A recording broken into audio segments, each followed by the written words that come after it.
everybody, I decided to make things you need to hike.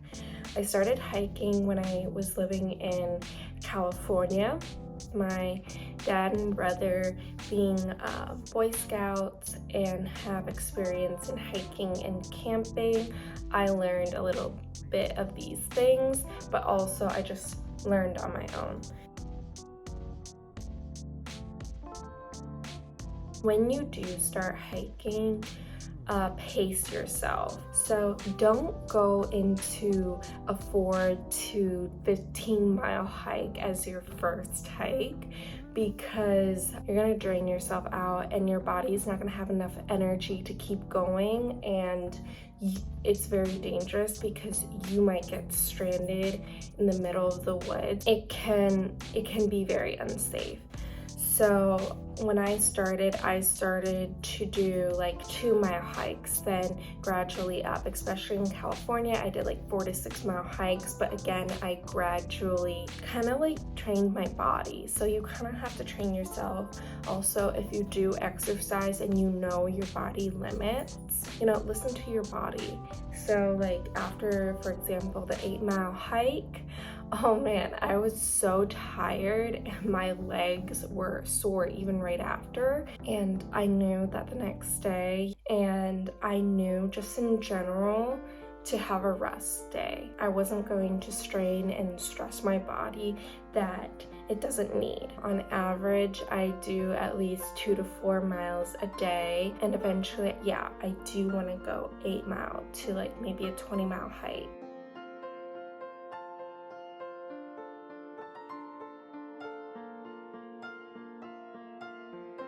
Here are some of the essentials that you do need while hiking. First of all, I get the right hiking shoes.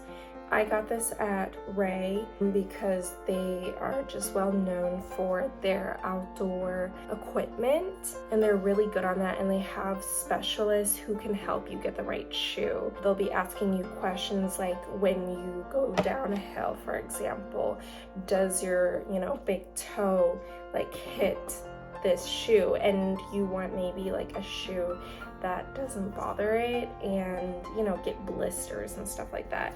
So there are 2 main different types of hiking shoes. This is an ankle hiking shoe because it goes up and a little past the ankle.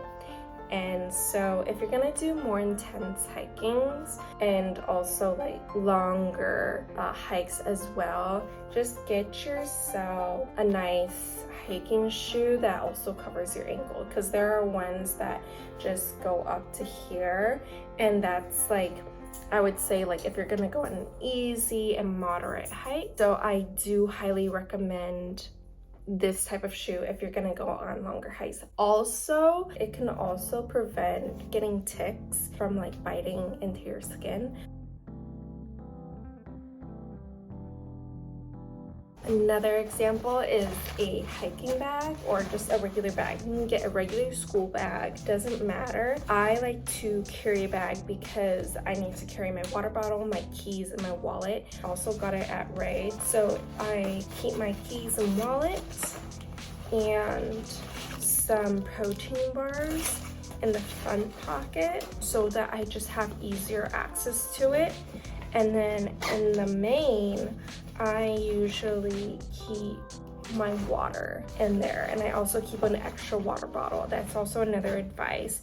Yes, like bring your water bottle, your main water bottle, but always have extra, even if you are doing a 2 to 4 mile hike, because you may run out of water.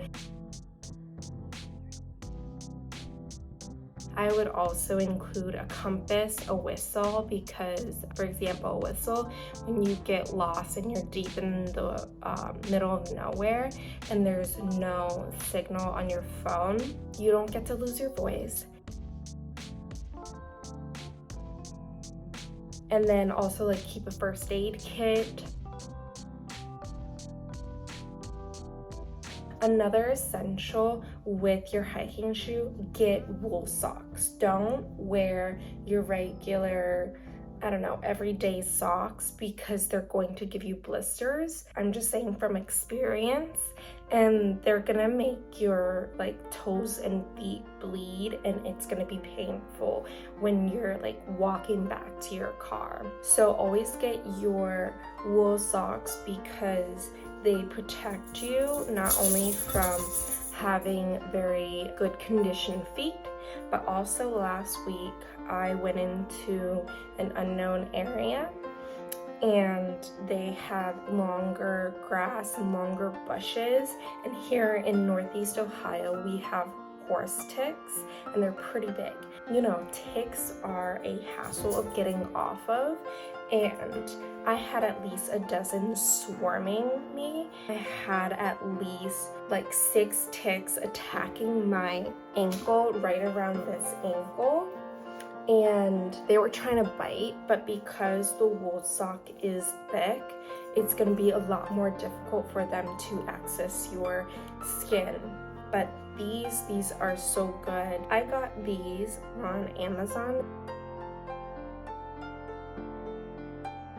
Another example that you should have proper attire is long hiking pants. Yes, you can use any type of long pants you have, but you want to have like a nice material that ventilates. If you're going into longer grasses, or if you're going to be going on a longer hike, I just highly recommend these pants. I have another pair of pants. I got these on Gray website as well, and I got it on sale because usually it is expensive, but the reason why hiking equipment is a bit pricey is because of the quality. You're gonna be out in the wilderness, and they are to adapt to your environment. Another equipment that you should have, especially if you're going to be in hotter weather and there's less shade, always have a pair of hats. In California, I used a lot of my baseball caps, and they helped because just the sun is so much powerful than it is here on the East Coast and here in Ohio. I also recommend this type of shirt that is breathable. I got this at TJ Maxx, a sports shirt, and also you don't want to get sunburned. Seeing people in California and also in Arizona having longer sleeve shirts, again, it's to prevent the sun from burning them. Help yourself, protect yourself.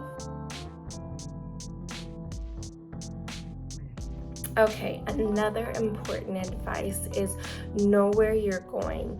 Know where like the area is, and also equip yourself with a digital map or a physical map, because it can be easy to get lost, because a lot of the trails, not just here in Ohio, but majority of the time when I was in California, they don't really mark their trails.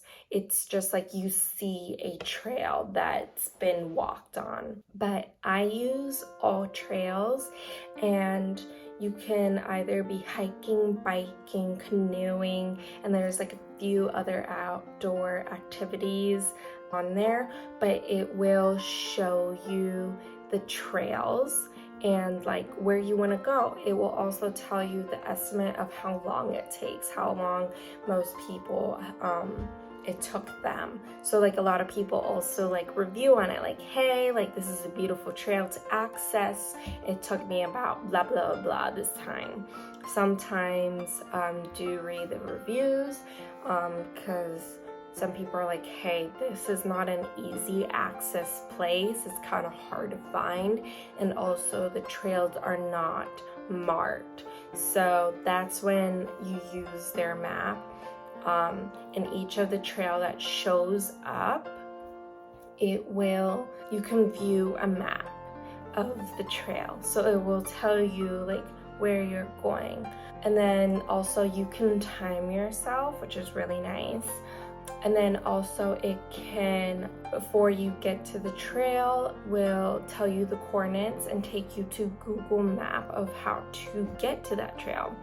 Majority of like 90% of the time it works like in Google Maps, but sometimes the trail, there have been trails that AllTrails app took me to the wrong destination and just like really rural, really in the middle of nowhere. Yeah, so that's what I really highly recommend. Hope you enjoy this video. Like and subscribe and stay tuned for the next. Bye.